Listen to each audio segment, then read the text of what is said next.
നമസ്കാരം. വീട്ടിൽ ആര് വിരുന്ന് വന്നാലും കോഴിക്കാണ് വേദനയെന്ന് പറയുന്നത് പോലെയാണ് പ്രവാസികളുടെ കാര്യം. ലോകത്ത് ആരൊക്കെ തമ്മിൽ യുദ്ധമുണ്ടായാലും പലപ്പോഴും ആകാശപാതകൾ അടച്ചിടും. അതല്ലെങ്കിൽ സുരക്ഷയെ കരുതി വിമാന കമ്പനികൾ വഴിമാറ്റി തിരിച്ചുവിടും. ചില സർവീസുകൾ റദ്ദാക്കും. എങ്ങനെയായാലും അത് ആത്യന്തികമായി ബാധിക്കുക പാവം പ്രവാസികളെ തന്നെയാണ്. ഉറ്റവരെയും ഉടയവരെയും കാണാൻ ധൃതി പിടിച്ച് നാട്ടിലെത്താൻ ശ്രമിക്കുന്നവർക്കും അതുപോലെ ഒഴിവുകാലം ബന്ധുക്കൾക്കൊപ്പം ചെലവഴിച്ച് തിരികെ പോകാൻ ഒരുങ്ങുന്നവർക്കുമെല്ലാം ഈ റൂട്ട് മാറ്റം മൂലം യാത്രാ ദൈർഘ്യവും സമയം കൂടുന്നതും ഏറെ പ്രശ്നങ്ങൾ സൃഷ്ടിക്കാറുണ്ട്. ഇപ്പോഴത്തെ ഇറാന് മേൽ അമേരിക്ക നടത്തിയ ആക്രമണത്തെ തുടർന്ന് ലണ്ടനിൽ നിന്നും ദുബായിലേക്കും ദോഹയിലേക്കുമുള്ള വിമാന സർവീസുകൾ റദ്ദ് ചെയ്തിരിക്കുകയാണ്. ഞായറാഴ്ച ഹീത്രൂവിൽ നിന്ന് പുറപ്പെടാനിരുന്നതും ഇവിടേക്ക് വരാനിരുന്നതുമായ ബ്രിട്ടീഷ് എയർവേസിന്റെ എല്ലാ ദുബായ് ദോഹ സർവീസുകളുമാണ് റദ്ദ് ചെയ്തത്.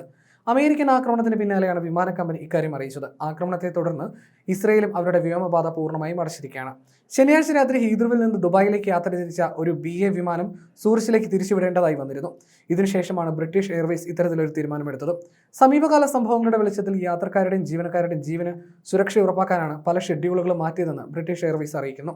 ഇന്ത്യയിൽ നിന്ന് UAE, ഖത്തർ, ഒമാൻ, കുവൈറ്റ് എന്നിവിടങ്ങളിലേക്കുള്ള വിമാന യാത്രാ ദൈർഘ്യം കൂടുമെന്ന് എയർ ഇന്ത്യയും അറിയിപ്പ് നൽകിയിട്ടുണ്ട്. യൂറോപ്പ്, വടക്കൻ അമേരിക്ക എന്നിവിടങ്ങളിലേക്കുള്ള ചില സർവീസുകൾക്കും ഇത് ബാധകമാണ്.